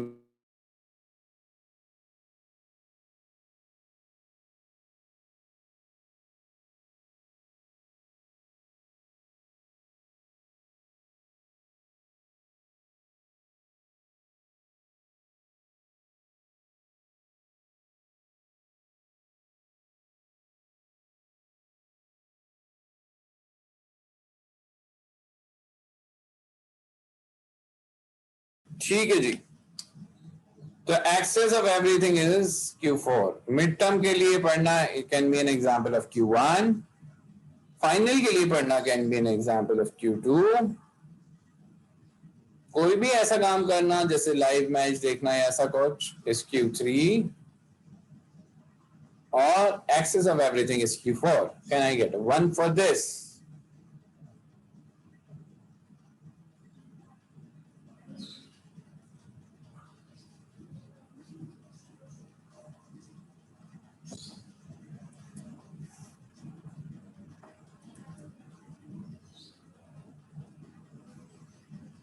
तो इस slide पे किसी को कोई कंफ्यूजन हो तो बताइए।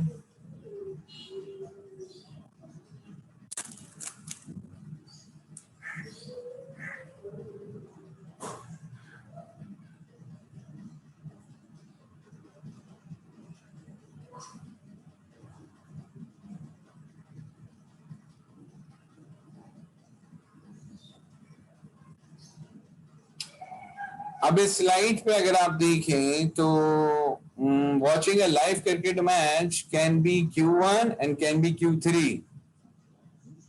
क्यों ऐसा लिखा हुआ है? Serial number 2 and serial number 3 same क्यों है?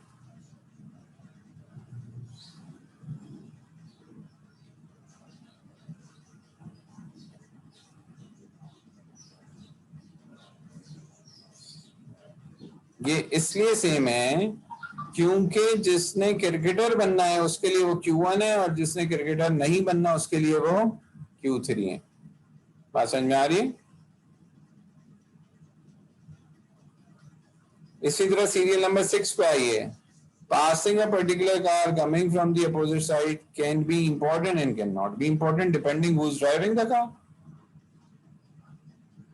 समझ गए? अगर आपका कोई दोस्त ऐसा उस तरफ से जा रहा था जिसके घर आप जा रहे थे तो इट्स Q1। आप चौवा आपने उसे देख लिया, फौरन फोन करके कहेंगे अबे भाई I was coming your way, come back. Otherwise it is Q3। Going to a sale which is ending today, serial number 9. It can be Q1, it can be Q3. अगर आपको कुछ लेना है वहां से जिसको आज लेना जरूरी है तो it can be Q1, otherwise it can be Q3.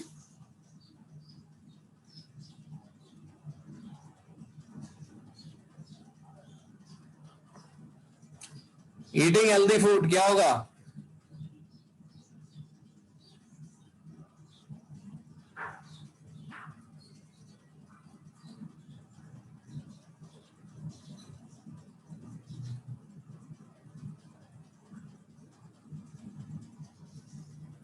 ठीक है जी, इंपॉर्टेंट और नॉट अर्जेंट।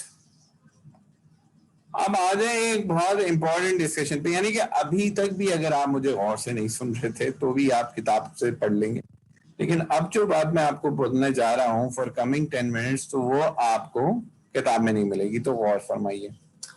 अच्छा जी, देखिए दुनिया में 99% ऑफ द एक्टिविटीज जो हैं वो Q1 में जनरेट नहीं होती, Q1 में जनरेट नहीं होती, वो Q2 में जनरेट होती हैं। और जब उन्हें Q2 में हैंडल नहीं किया जाता, जब वो नॉट अर्जेंट होती हैं, और जब उन्हें हैंडल नहीं किया जाता वो तो जंप लगा के Q1 में आ जाती है। जैसे कि आपकी गाड़ी का टायर फ्लैट हुआ और आपने उसको डिग्गी में डाल दिया और स्टेपनी लगा ली। अब आपको पता है कि आपका सेकंड ऑप्शन नहीं बचा और you have a flat tyre in your truck, लेकिन आप हर दफा पंचर वाले के सामने गुजर रहे हैं और कह रहे हैं कि कल कराऊंगा कल कराऊंगा कल कराऊंगा, इवेंचुअली उसका लाने से पहले वो स्टेपनी भी क्या हो जाए। ठीक है,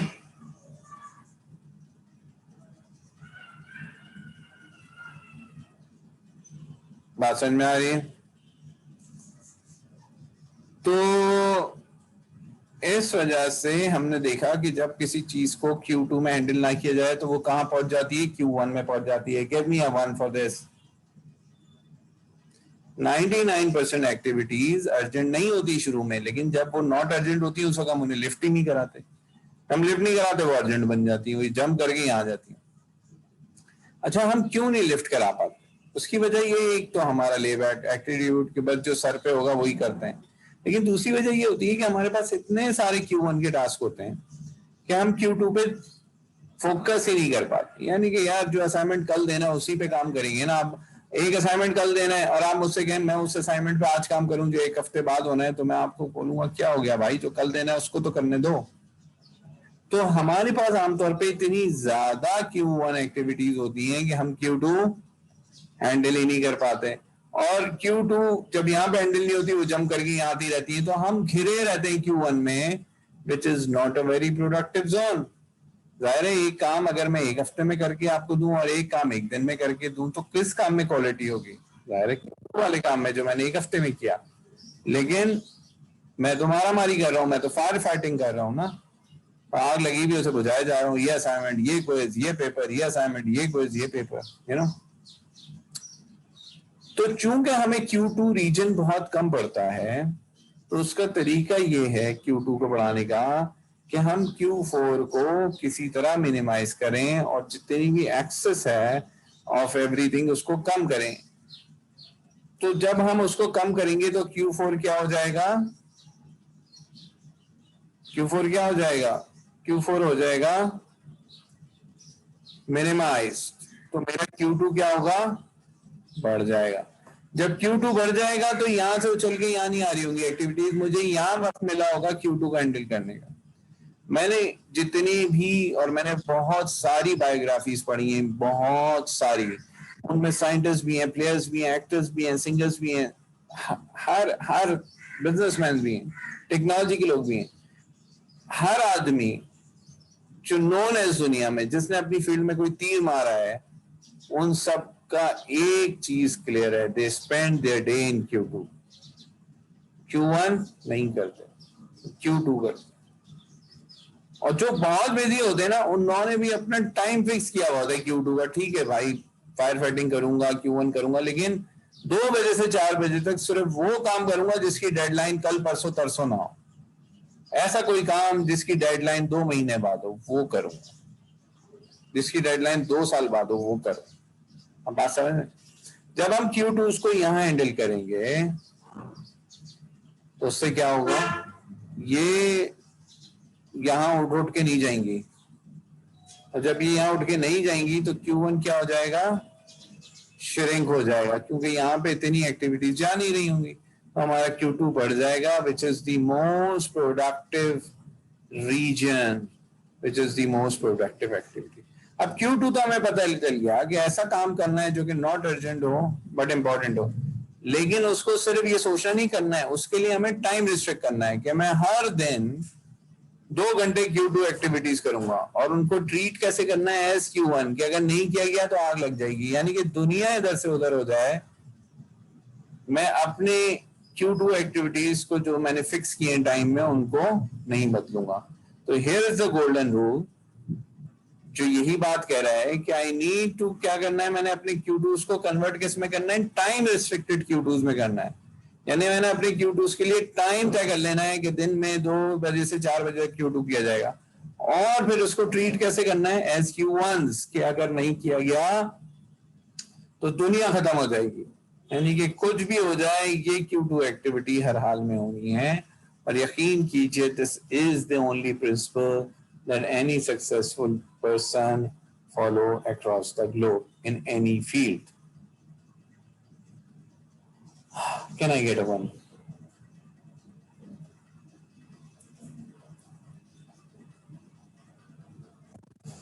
$41 ही दबा दिया उन्होंने कहा सर प्लीज. अब अच्छा, अभी समझ आ जाएगा, हमें बिल्कुल Q2 में रहना चाहिए. चले भाई, ये एक्सरसाइज सॉल्व करें. पहला सवाल बताने दो.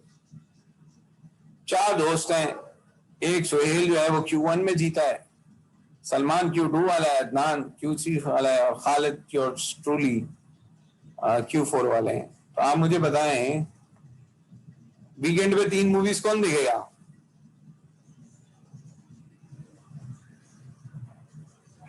नाम बताएं बंदे का. ये और एग्जाम के लिए आखिरी रात कौन पढ़ेगा?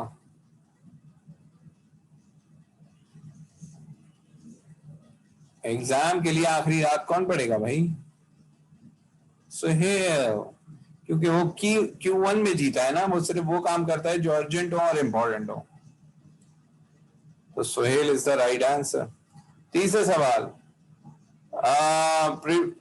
सेमेस्टर ब्रेक को नेक्स्ट ईयर का पढ़ने के लिए कौन यूज करेगा?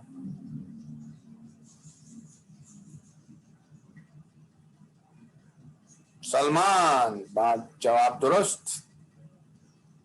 और ये बताइए कि ये लाइव मैच कौन देखेगा सेमेस्टर ब्रेक में, एज्यूमिंग कि सभी को इंटरेस्ट है क्रिकेट में. सेमेस्टर ब्रेक है, ये याद रखिएगा, सेमेस्टर ब्रेक है. ऑल 4. That's wonderful. अगर ये होता कि सेमेस्टर ब्रेक ना होता, अगले दिन टेस्ट है, तो कौन देखेगा मैच? तो कौन होता? तो फिर Q4 वाला ही देख रहा होता ना, वो नॉट इंपॉर्टेंट नॉट अर्जेंट करता है.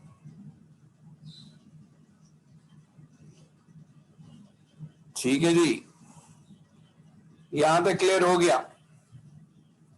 तो ये किताब जो आप डाउनलोड करेंगे, 7 habits of highly effective team, जो गूगल क्लासरूम पे रखी हुई है, इसके पेज नंबर 1 to 130, यानी कि फर्स्ट 3 हैबिट्स प्राइवेट विक्ट्री तक आप कवर कर लें. और lecture number 1, 3 and 4, lecture number 1, 3 and 4 को आप देख लें. लेक्चर 2 में रिपीटिशन है, उसको आप चाहे छोड़ दें. तो लेक्चर नंबर 1, 3 and 4 और बुक के पेजेस 1 to 130 आपने कवर किए हैं।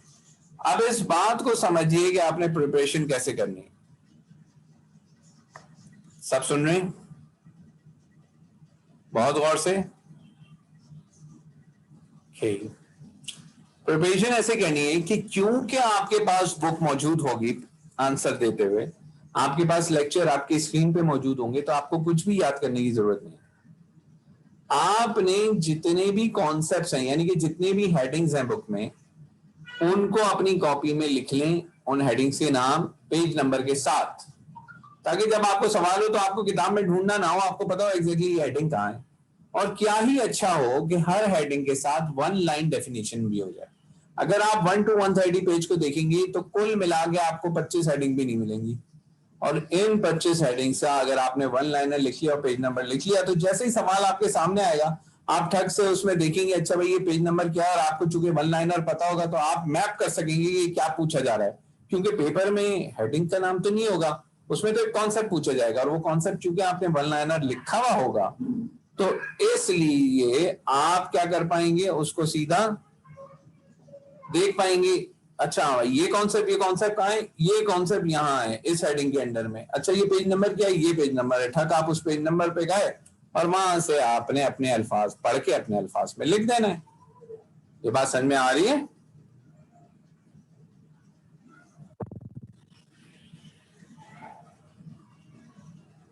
गुड। याद कुछ नहीं करना है, you just need to make an index of the concepts. ठीक है, और जिसने ये कर लिया, चूंकि आपके पास 2 घंटे होंगे, एक्चुअली 3 घंटे होंगे, तो आप इसे अच्छे से कर पाएंगे। मैं दोबारा कह देता हूं, मैं ये कह रहा हूं कि आपके देखिए लेक्चर नंबर 1, 3 और ये लेक्चर नंबर 4, ये स्लाइड्स तो अपलोड मैंने करी थी, आप इन स्लाइड से गो थ्रू कर लेंगे। एक काम खत्म। दूसरा काम, पेज नंबर 1 से शुरू करें और जो हेडिंग्स लिखी हुई किताब में उनकी 1 लाइनर डेफिनेशन लिखते चले जाएं। ठीक है, और उन पेज नंबर भी लिख दें कि वो हेडिंग किस जगह पे। अब आपके पास एक लिस्ट ऑफ कॉन्सेप्ट्स बन गए।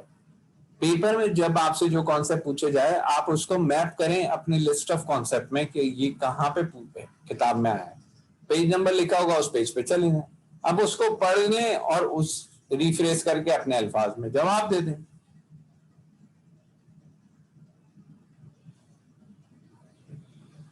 बड़ा छोटा आंसर कोई चीज नहीं होती, जो पूछा जाए बस उसका जवाब दे दीजिएगा। एग्जाम का स्केड्यूल कल तक आपको मिल जाएगा कीट के नोटिस बोर्ड पे, ऑनलाइन नोटिस बोर्ड जो कीट की वेबसाइट पे है उस पे मिल जाएगा।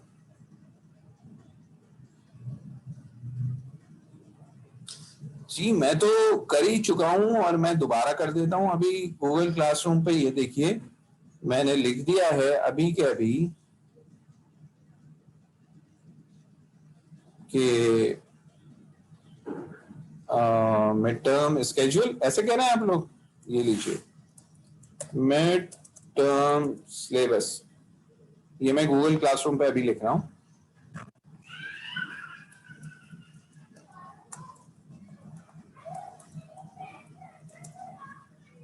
लेक्चर 1, 3, 4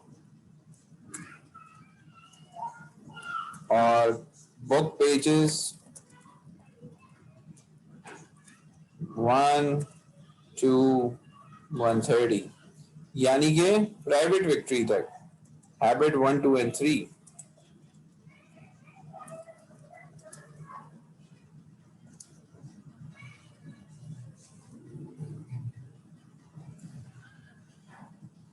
जी क्लास मेरी तो सेंड हो गई है,